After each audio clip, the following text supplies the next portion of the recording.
So, Ah, yeah, good to see you. And you've been doing some public speaking, haven't you? yes. I've been doing some public speaking. The last time we spoke, I had 17 confirmed speaking gigs. But yesterday I had a new request, so that has gone up to 18 confirmed speaking Beautiful. gigs. Yes. And what I asked coaching on was that I gave my first two talks, Mhm. and that went really well. It was for a primary school. And my question is, how do I take things to the next level? Got it. And I love the question. And so my question for you is, what is the next level? Mm. Like, let me ask you a different question, which Mhm. may help you get access to the answer. How do you know you're not already at the next level?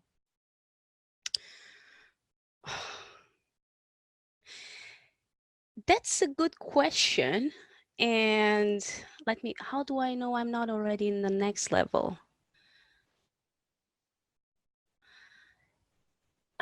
I guess if I were already in the next level, the implications for me would be that there is no more room for growth. And I kind of, I'm always looking how can it get even better than next time? But Yeah. answering, giving more specifics, for instance, when I gave the first talk, all environments, it was a primary school, but they were different class ages. So I was flexible and open to what was going on, which was a lot. And then I was aware of the feedback from the children and the feedback from the teachers straight away. And I used part of that for the next talk. Now, it turns out that the next talk was slightly different because I had a different audience, again, children, but a bit older. So it was a different environment. And I had to be flexible to respond to what was going on. So rather than thinking, okay, I've got all this time, let me cram as much as I possibly can, I actually left a little bit of empty space to get their own insights. I'm getting Mhm. goosebumps now. I'm remembering that, and it was beautiful what the students came up with, and even the teacher later on as well. But back to your question, my question is like, oh, if I'm already at the next level, is there room for improvement? And I believe yes, so because we are always evolving. Well, I think you're right. Like there's always room for learning and growing and evolving. Yeah, absolutely. Now, I loved what you said just before you came back to my question, actually. I love when you were, here's what I noticed, Clasia. When you started talking about the space you left, and then you said, oh, I'm just remembering it now. I noticed it was like a feeling suddenly opened up. And it was almost as if I had a feel for, a sense of, a taste of, a touch of an experience of what you were talking about. Now, that may have just been me hallucinating, but did you notice that as well? Yes, I did. I said I'm getting goosebumps. It was like, yeah, Yeah. because it's like diving in that feeling again. Yeah. Now,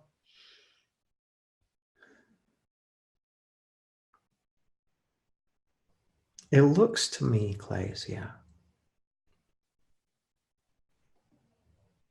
like in that talk, you touched that space with that group of young people. Mm. And through that, you created the space for them, or allowed the space, whatever language you would use, for them to have their own insights and realizations.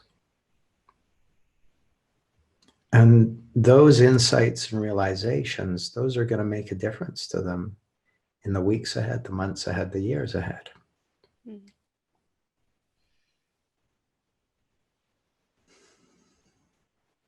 So I guess, to me, the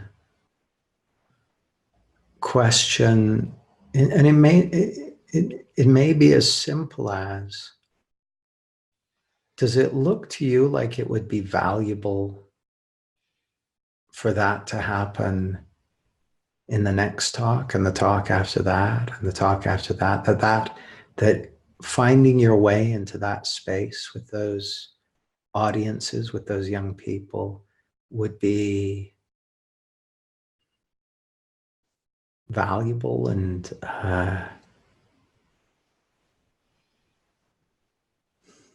memorable and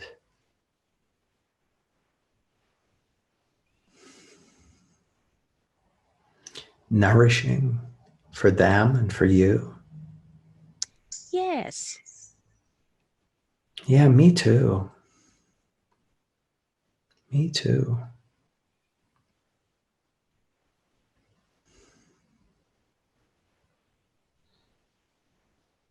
Well, now, so here's the thing that occurs to me.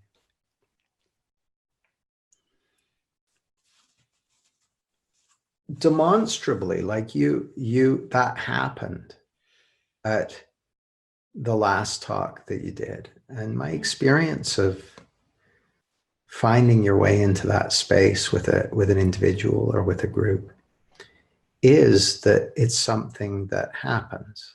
Like you might call it grace, or you might call it I don't know what you call it, but it's something that happens. It's not something you make happen. It's something you can kind of notice when it happens and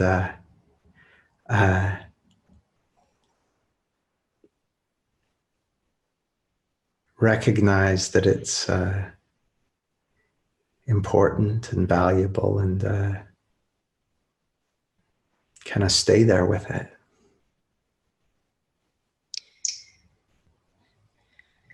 You know, in a sense, I thought I was lucky, and I was wondering, oh, what if I don't get lucky next time?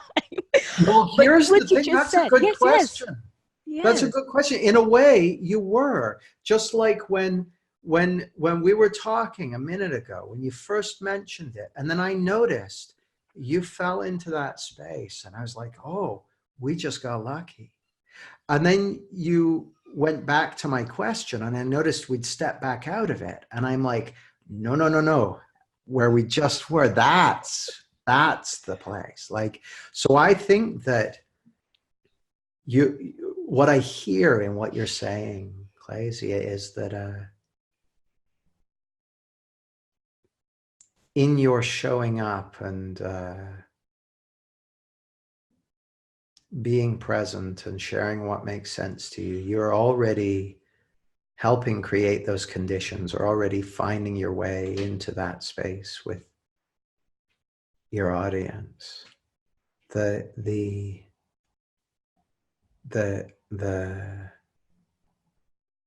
trick, if you like, is to notice when that happens and increase your tolerance for it.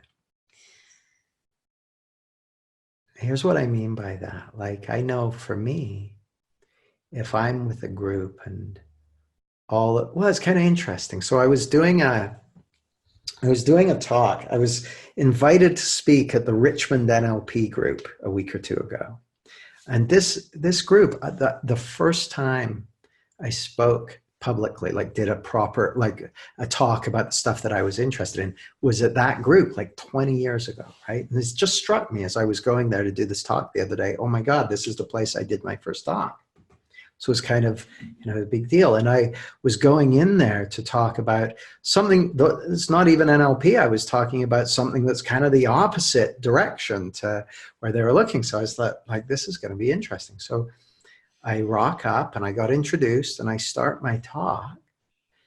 And within 2 minutes, the whole group, me included, we just fell into this incredible quiet space. Like, I didn't expect it. I didn't expect it that soon. I didn't expect it that deep. I didn't expect any of that. Boom, there we are. I noticed. So I'm like, okay, let's hang out here. But I'm with the group, and the group, this is unusual for them. They've never experienced that. So they're kind of like, whoa. I'm like, it's okay. It's okay. And just kind of finding our way to be okay with hanging out there in that silence that's kind of the feeling of the waking up to who we really are, the falling out of ego and somewhere to get to and all that sort of stuff. And awakening to the truth of the moment. So that it strikes me that that's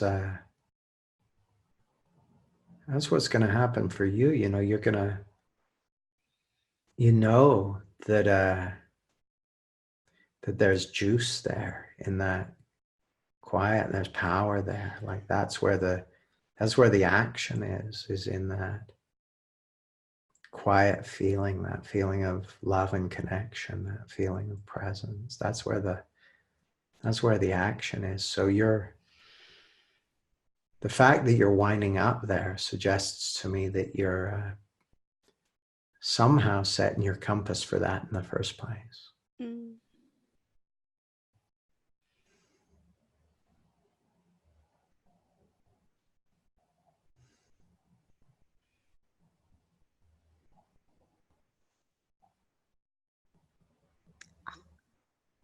This is delicious, so helpful.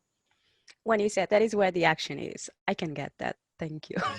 You're so welcome. Thank you, Clasia. Thank you. Complete for now? Complete for now. Thank you. You're welcome.